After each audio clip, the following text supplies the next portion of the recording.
पूर्व रेलवे के महाप्रबंधक मिलिंद देउस्कर पहुंचे जमालपुर, जहां जमालपुर रेलवे स्टेशन पर हार्ड एक्सल डिटेक्टर का किया उद्घाटन।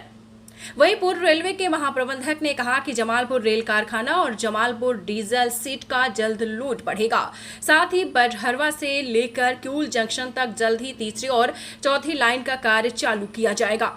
दरअसल पूर्व रेलवे के महाप्रबंधक मिलिंद देउस्कर जमालपुर रेलवे स्टेशन पहुंचे, जहां महाप्रबंधक के जमालपुर आने पर मुंगेर विधायक ने अंगवस्त्र देकर सम्मानित किया और जमालपुर और मुंगेर शहर के रेल के विकास को लेकर महाप्रबंधक से बात किया है। पूर्व रेलवे के महाप्रबंधक मिलिंद देउस्कर ने कहा कि जमालपुर रेलवे स्टेशन के विकास का कार्य जल्द किया जाएगा और योग की थीम के तर्ज पर जमालपुर स्टेशन का विकास होगा। ओवरब्रिज का काम भी चालू है। मालदा डिवीजन अंतर्गत आने वाले सभी स्टेशन पर कांवरिया की विशेष सुविधा दी जा रही है। जमालपुर रेलवे स्टेशन पर प्लेटफॉर्म की संख्या बढ़ाने को लेकर उन्होंने कहा कि बडहरवा से लेकर क्यूल जंक्शन तक जल्द ही तीसरी और चौथी रेल लाइन का कार्य चालू होगा।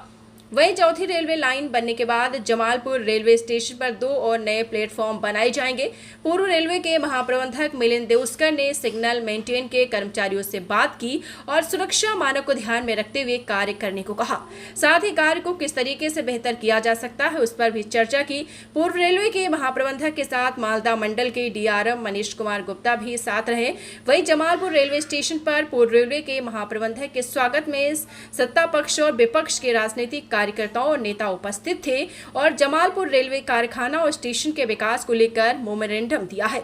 वहीं मौके पर मुंगेर बीजेपी विधायक प्रणव कुमार, बीजेपी एमएलसी मौजूद थे।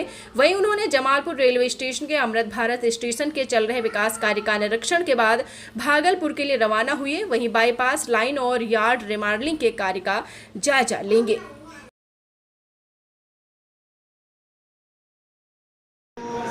अच्छे ढंग से हो रहा है और नवंबर तक इस कार्य पूर्ण होने की पूर्ण संभावना है। और फसाड बहुत अच्छा डेवलप किया है। जमालपुर की जो योग की थीम है उसके आधार पर जमालपुर स्टेशन को डेवलप किया जा रहा है और 12 मीटर का फुटओवर ब्रिज भी आने वाला है। तो इन जनरल मैं यहाँ के अमृत भारत स्टेशन प्रोग्रेस से बहुत संतुष्ट हूँ। और श्रावणी मेला के संदर्भ में जो तैयारियाँ मालदा डिवीज़न ने की हैं और वो भी निश्चित ही संतोषजनक है। ट्रेनें स्पेशल ट्रेनें चलाई जा रही हैं, क्राउड के मैनेजमेंट का ध्यान दिया जा रहा है और फैसिलिटीज़ जो पैसेंजर्स के लिए है तो उनका भी अच्छा ध्यान दिया जा रहा है। सर, भागलपुर से जमालपुर के लिए तीसरी लाइन बनने की बात है, तो उसके लिए क्या प्रोविजन कहाँ तक पहुँचा है? उसका तीसरी लाइन का लोकेशन सर्वे सेंक्शन हुआ था और मैं आपको बताना चाहता हूँ कि चौथी लाइन का भी लोकेशन सर्वे सेंक्शन हो गया है।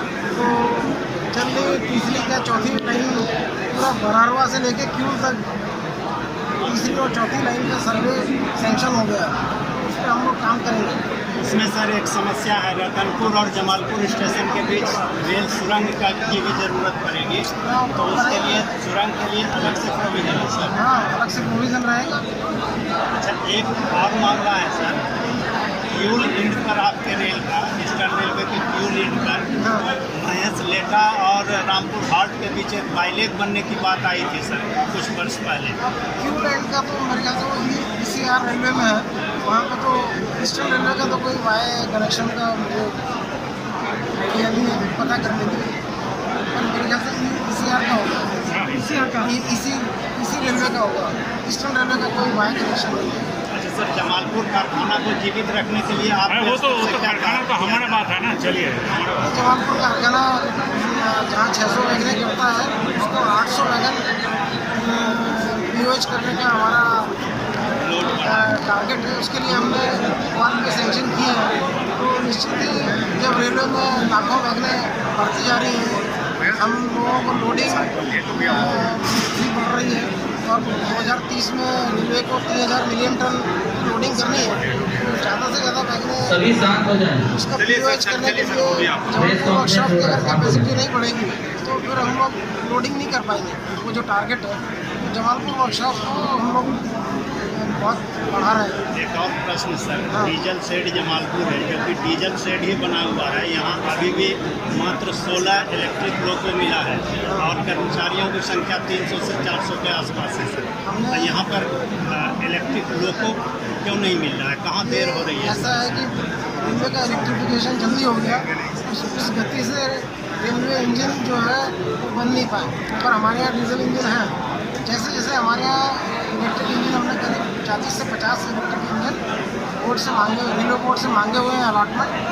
हर साल करीब 1000 से 1200 लोकोमोटिव रेलवे में बन रहे हैं, चित्तरंजन और PLW में बन रहे हैं, वाराणसी लोको वर्कशॉप में। तो हमें मिलेंगे तो हम यहाँ के सारे लोकोमोटिव उसको इलेक्ट्रिक लोको में कन्वर्ट करेंगे। सर एक कारखाना में सर 175 टन डीजल एक क्रेन है जो रेलवे बोर्ड में बहुत दिनों से, बहुत वर्षों से लटका है वहाँ पर मामला। और एक नया चीज़ होगा जमालपुर कारखाने के लिए कि 175 ट्रेन 140 टन ट्रेन यहाँ बन रही है, 75 ट्रेन वहाँ यहाँ बनना है, उसके लिए स्वीकृति अभी तक तो 140 टन की क्रेन का सभी जगह इंडियन रेलवे में 140 टन क्रेन से हम लोगों का एक्सीडेंट रिलीफ हो जाता है। तो 140 टन की क्रेन बन रही है, 175 ट्रेन। सर जमालपुर की प्लेटफॉर्म बढ़ने की संख्या है, उम्मीद है तीसरी चौथी लाइन में जब काम करेंगे तो उस समय निश्चित ही नए प्लेटफॉर्म, 2 प्लेटफॉर्म एक्स्ट्रा आने की प्लेटफॉर्म की संभावना। संख्या कम रहने से यहाँ पर ट्रैफिक की प्रॉब्लम हो रही है। अमूमन देख रहे हैं गाड़ियाँ रुक जाती है। हमने उसका ध्यान रखेंगे, 3rd 4th लाइन में नए 2 प्लेटफॉर्म का प्लान करेंगे। ठीक है, धन्यवाद।